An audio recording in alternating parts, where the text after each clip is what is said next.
Ok, entonces hay una transformación cultural que es importante comenzar a trabajar. Cada uno de nosotros tiene una cierta cantidad de hábitos porque, bueno, así aprendimos. No se trata de condenar lo que hemos hecho hasta ahora, porque lo que hemos hecho hasta ahora nos trajo hasta aquí, pero bueno, si podemos mejorar basados en la evidencia, basados en lo que está descrito actualmente, pues vamos a hacerlo. Que es importante poder ir de esa práctica tradicional a lo que es la cultura de la evidencia, salir de la rutina e irnos a la práctica basada en la evidencia. Y la escala DIVA es una muy buena oportunidad de poder implementar esa estratificación de nuestros pacientes pues basados en la evidencia, para evitar los intentos múltiples a ciegas que son tan dolorosos para nuestros pacientes, que además fomentan un estado de angustia, de ansiedad psicológica, tanto para el paciente como para nosotros como personal de enfermería. Porque cuando yo sé que voy a abordar a un paciente que está difícil, pues a mí también me da miedo. Y si ese paciente difícil además es un jefe, o es el hijo de un jefe, o es una persona conocida, o un compañero, pues más miedo me da. Entonces el paciente tiene el cortisol elevado porque tiene miedo y yo también. Entonces existe algo que se llama la corregulación biológica. Si yo estoy tranquila, pues también transmito seguridad y tranquilidad. Pero si yo estoy alterada, angustiada, con ansiedad, pues también transmito eso al paciente. Y eso tiene un impacto desde el punto de vista neurobiológico de vasoconstricción. Entonces se va a hacer aún más difícil esa canalización. Otro aspecto importante es el impacto físico de altas tasas de flebitis, extravasaciones, infiltraciones, hematomas, que son muy importantes dentro de lo que es la calidad de atención hospitalaria.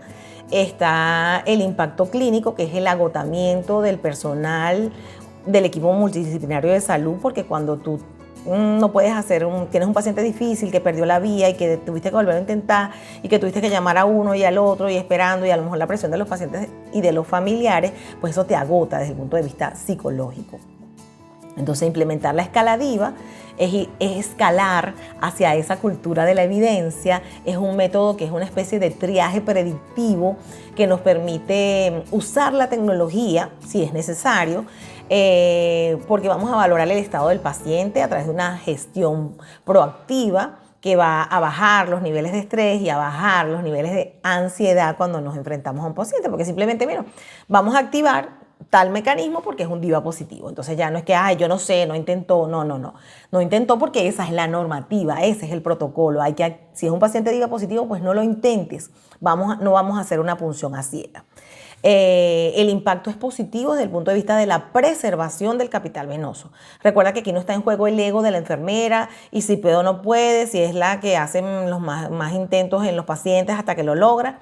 No, aquí está en juego el preservar el capital venoso de nuestro paciente bajo la premisa de que es un capital finito, es no renovable. Entonces, tenemos que preservar y respetar ese endotelio tan delicado.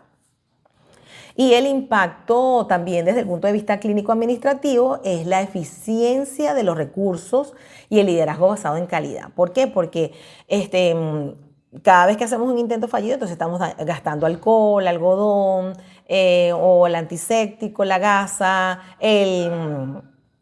por supuesto el catéter. Entonces, bueno, ahí sí, afinando nuestros procesos, haciendo las cosas como debe ser, pues estamos también disminuyendo los costos hospitalarios.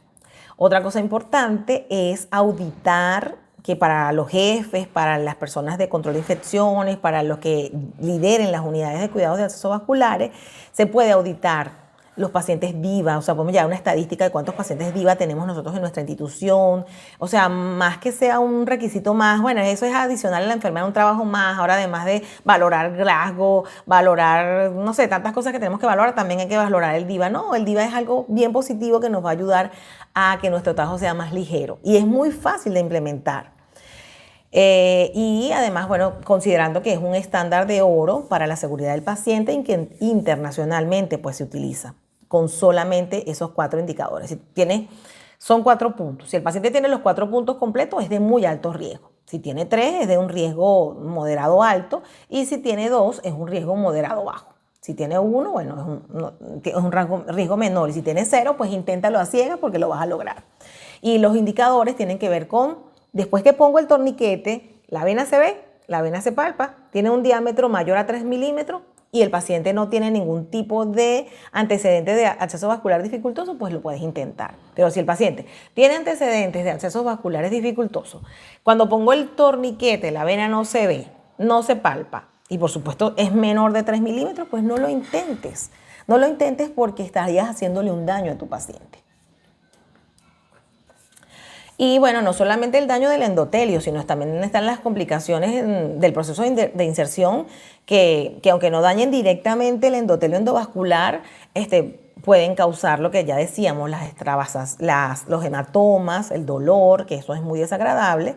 Y bueno, cuando logramos colocar un catéter de un tamaño muy grande en una vena de pequeño calibre, pues podemos generar la flebitis, y las infiltraciones y las extravasaciones. Que la diferencia entre una cosa y la otra, cuando hablo de infiltración, hablo de la fuga de un medicamento, una solución no vesicante, y el paciente tiene signos de frialdad, palidez, brillantez, edema y tensión en esa zona. Pero cuando hablo de extravasación, hablo de que se fugó una sustancia que es vesicante, y eso sí es una urgencia, porque eso va a tener una evolución rápida a dolor, a flictenas, ampollas, necrosis tisular, de acuerdo a qué tipo de medicamento haya sido el que se extravasó. Entonces es importante este diagnóstico diferencial y llevar estadísticas no solo de la flebitis, sino de si fue un hematoma, una infiltración, una extravasación. ¿Qué queremos? ¿Qué queremos lograr? Pues queremos lograr una campaña de especialización en preservación del capital venoso y la creación de unidades de acceso vascular. ¿Para qué? Para llevar a las personas de una práctica a ciegas o de una práctica de novatos a una práctica competente que nos convierta en los expertos que utilizamos escala viva siempre y ecografía a pie de cama, porque ese es el estándar, el gol estándar internacional. Entonces, bueno, por supuesto eso requiere tiempo, información e inversión económica para lo que necesitamos a nosotros, a los tomadores de decisiones de los hospitales, pero es la tendencia actual y tenemos que avanzar hacia ello. ¿Por qué? Bueno, para evitar el trauma clínico de nuestro paciente, que ya lo hemos descrito, para aumentar nuestras tasas de efectividad operativa, porque cuando tenemos un paciente DIVA positivo gastamos más insumos y gastamos más tiempo. Entonces nos podemos convertir en más eficientes desde el punto de vista operativo si hacemos una valoración apropiada y si preservamos ese capital venoso con todas las pautas que se requieren. Y también vamos a disminuir la carga psicológica y el estrés de nuestro personal, que lo puede llevar incluso a un burnout, porque el agotamiento permanente, el acceso vascular es nuestro día a día. Entonces a veces tenemos tan normalizado el fallar, pero cada falla implica una frustración en nosotros. Y esa frustración en nosotros va generando esa carga neurobiológica que nos agota y que hace que siempre tengamos ese cortisol alto, con todas las consecuencias que eso tiene a la larga, como por ejemplo nos puede llevar incluso a una depresión. Entonces es importante adoptar estas innovaciones clínicas para mantener unos márgenes de operatividad, de rentabilidad, de eficiencia y de bienestar, tanto para el paciente como para nuestro personal. Además, la preservación del capital venoso, hoy en día yo lo veo como un compromiso ético, como la preservación de los derechos de nuestro paciente, el derecho a la no invasión, priorizar tal vez las terapias orales, si hay tolerancia oral, si el paciente tiene derecho a no ser agredido, el paciente realmente mantenerlo con una vía cateterizada sin una justificación necesaria es una agresión. Tenemos que replantearnos todas esas cosas. Es importante también el tema del consentimiento y la veracidad, mantener como una norma obligatoria e innegociable la instauración de una vena con todas las fallas que podemos tener, pues eso puede ser contraproducente para la integridad de nuestro paciente. Y sobre todo porque nosotros estamos priorizando el bienestar y sobre todo porque la protección inmunológica del paciente es un derecho del paciente. Entonces prevenir infecciones, prevenir la pérdida de su capital venoso es un compromiso con la calidad de atención. Y por supuesto, también evitar el dolor, infringir dolor al paciente, porque cuando hacemos múltiples punciones fallidas, pues también estamos actuando de una manera poco empática En cambio que cuando estamos haciendo una punción asertiva, una sola, con todo el protocolo que corresponde, evitando las punciones a ciegas, usando nuestra escala viva, si es necesario utilizar el ecógrafo, pues utilizarlo, con el catéter correspondiente de acuerdo a la vena que hemos valorado, con la regla de lo más distal a lo más proximal para preservar el capital venoso, estamos evitándole sufrimiento al paciente e incluso disminuyendo su estadía hospitalaria. En síntesis, entonces, el estándar de la excelencia en lo que tiene que ver con el acceso vascular periférico es ir hacia la ecografía y los materiales biocompatibles, tomar en cuenta siempre la física y la química de los medicamentos que estamos administrando. Cuando hablo de física, hablo de ese flujo laminar que tenemos que preservar, el uso de entender la bioquímica y la biofísica de los fluidos, el uso de las inyectadoras de gran calibre y, por supuesto, para preservar el capital venoso, impulsar en nuestros hospitales lo que es la creación de un equipo o de una unidad de acceso vascular periférico. El acceso vascular actualmente ha evolucionado a través de la evidencia científica y pasa de ser un procedimiento empírico, un procedimiento de rutina, un procedimiento a ciegas, a convertirse en una intervención de alta precisión biofísica. La enfermería moderna no inserta solo catéter por insertarlos, sino que actúa como un guardián ético, sistemático de ese patrimonio biológico. El paciente, mediante la evidencia y mediante la tecnología, va a obtener un cuidado especializado de nosotros como enfermeros. Entonces la propuesta es la implementación de un proyecto piloto de campaña de preservación del acceso vascular y a futuro pues ir creando las unidades de acceso vascular neurosensibles. Y neurosensibles porque no podemos olvidar toda la neurobiología que existe detrás de la cateterización del acceso vascular, que además es un procedimiento tan rutinario, que es un procedimiento tan utilizado continuamente. Entonces no podemos olvidar que tiene todo que ver con la neurociencia, que tiene todo que ver con todos esos procesos cognitivos que se gestan, porque un cerebro con miedo, un cerebro en el que se activó la amígdala y se segrega cortisol, vamos a generar una reacción sistémica de vasoconstricción que va a hacer muchísimo más difícil la colocación de un catéter periférico corto.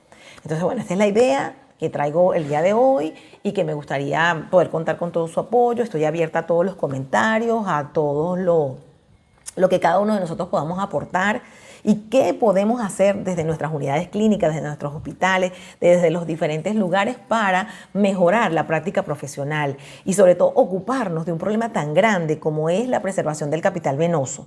El capital venoso no vamos a dejar de utilizarlo. Porque actualmente no hay otra manera más efectiva y eficiente de colocar medicamentos sino la vía endovenosa. Es normalmente la más utilizada en el entorno hospitalario e incluso en el entorno domiciliario, porque cuando tenemos pacientes con hospitalización domiciliaria, pues siempre, por lo general, van a tener un acceso vascular periférico. Entonces, ¿cómo cuidar ese capital venoso? Eso es un grave problema. Todos los problemas que se derivan de la preservación del capital venoso. Y el puente es toda esa evidencia científica, todo ese acervo de conocimiento que ya existe, que está compendiado en sociedades como la Sociedad Española de Accesos Venosos y como diferentes instituciones internacionales en Estados Unidos, en Europa, que han ya hecho cualquier cantidad de estudios y que tienen protocolos instaurados, que lo que nosotros tenemos que hacer es ese puente. Pues el problema está, la solución está, pues convertirnos en el puente que une el problema con la solución para que cada día seamos más eficientes, para practicar una verdadera enfermería basada en la evidencia. Soy Maritza Martínez, esto es Enfermería Basada en Evidencia y estoy a la orden para solucionar dudas, para aportes y para trabajar por la preservación del capital venoso. Gracias.